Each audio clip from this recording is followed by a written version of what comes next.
3 कृषि कानूनों को लेकर जिस तरह से किसान लगातार आंदोलन कर रहे हैं और सिंगू बॉर्डर पर जब किसानों के खिलाफ हल्ला बोला गया कुछ लोगों के द्वारा, तो अब ग्रामीण आसपास के जो हैं वो इकट्ठा शुरू हो गए हैं।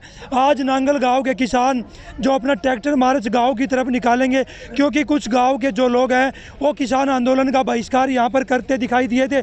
उसके बाद नांगल गांव के किसान सड़कों पर उतरे हैं और सभी आसपास के गाँव का यहाँ पर ट्रैक्टर मार्च कर एक यात्रा निकाल रहे हैं। और हमारे साथ किसान हैं, उनसे बात करेंगे। आपका क्या नाम है? मेरा नाम बलवान सिंह है, गांव नांगल कला है मेरा।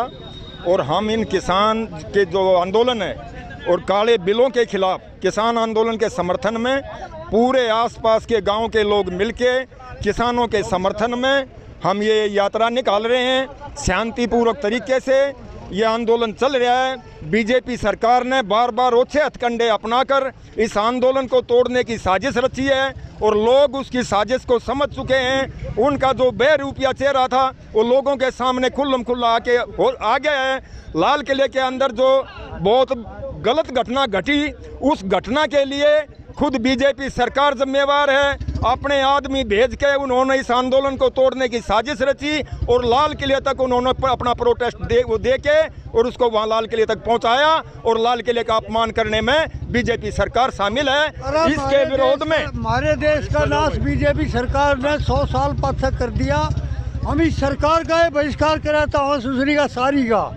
कुछ ऐसी क्या नौबत आई जो आज पूरा गांव इकट्ठा होकर ट्रैक्टर यात्रा निकाल रहा है? देखो, ऐसी नौबत बीजेपी ने जो भाई भाई को आपस में दूसरे गांव को जो लड़ाया है, कुछ बीजेपी के कार्यकर्ता वहां जाकर 40 गांव का नाम लेकर उन्होंने उधड़बाजी की है। उसके खिलाफ पूरे चेराई हल्के के गांव उठ खड़े हुए हैं, क्योंकि जितने भी ये गांव के लोग हैं ये किसानों के हक में पहले भी थे, आज भी और आगे रहेंगे। और जब तक ये तीनों काले कानून वापस नहीं होते, ये नांगल कला गांव के और आसपास के जितने भी गांव के लोग किसान हैं वो इस धरने पर बैठे रहेंगे और किसानों के हक में लड़ाई लड़ते रहेंगे।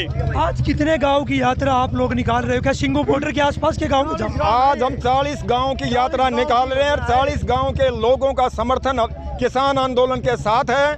और जो लोग ये समझ रहे हैं कि ये आंदोलन टूट चुका है, ऐसी कोई स्थिति नहीं है। आप बार बार जा रहे हैं, वहाँ मीडिया रूबरू है और इनका जो मोदी मीडिया है, गोदी मीडिया है, जो झूठा प्रचार कर रहा है, उसको हम ये दिखाने के लिए कि आज किसान सड़कों के ऊपर है और जब तक ये काले बिल कानून वापस नहीं हो जाएंगे, जब तक सड़कों के ऊपर डटे रहेंगे, कोई ताकत नहीं है जो इन किसानों का। आज ऐसी नौबत क्या आई जो आसपास के गांव में यात्रा निकालनी पड़ रही है? यात्रा इसलिए निकालनी पड़ रही है कि हमारे यहाँ कुछ बीजेपी के कार्यकर्ता हैं इन गाँव में, एक दो वो ये जबरदस्त प्रचार कर रहे हैं कि ये आंदोलन किसानों के हक का है और हमारे एरिया के लोगों को इस धरने से परेशानी हो रही है।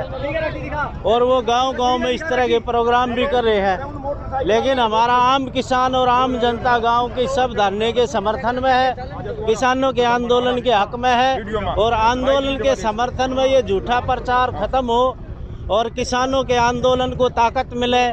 और जो बीजेपी सरकार है किसान विरोधी कानूनों की जनक, उसका एक जबरदस्त विरोध हो आम जनता की तरफ से, धरने का समर्थन हो। सिंगू बॉर्डर पे जो किसानों का धरना चल रहा है, इसमें हमारे एरिया के पूरे 50 गांव 40-50 गांव के लोग अब धीरे धीरे हर गांव से लोग जुड़ते जाएंगे और आज सारे गांव के लोग इस लोकल एरिया के सिंगू बॉर्डर के किसानों के धरने में अपना समर्थन और योगदान देंगे। ये किसान थे, इनका कहना है जो कुछ गांव के लोगों ने किसान आंदोलन का बहिष्कार किया था, उसको लेकर ये ट्रैक्टर यात्रा निकाली जा रही है ताकि सभी गांव के किसान इकट्ठा हो और सिंगू बॉर्डर के किसानों का समर्थन कर पाए। और लगातार किसान यही कह रहे हैं, अब ये आंदोलन टूटेगा नहीं, क्योंकि अब जोर पकड़ चुका है। सोनीपत से पवन राठी, पंजाब केसरी टीवी।